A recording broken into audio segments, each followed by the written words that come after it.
PCOS એ મહિલાઓમાં થતી એક હોર્મોનલ સમસ્યા છે કે જેમાં અંડાશયમાં નાના નાના સિસ્ટ બનતા હોય છે. અત્યારના ટાઈમમાં પીસીઓએસ ખૂબ જ કોમન છે. ઇનફેક્ટ હર 10માંથી એક મહિલાને પીસીઓએસ થતું જોવા મળે છે. આના મુખ્ય લક્ષણો શું છે?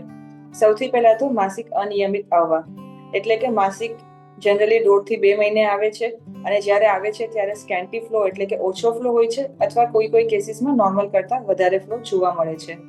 બીજું હોય છે કે શરીરમાં એન્ડ્રોજન હોર્મોનના લેવલ્સ ખૂબ જ વધી જાય છે. આને કારણે હર્સ્યુટિઝમ એટલે કે અનવોન્ટેડ હેર ગ્રોથ જોવા મળે છે.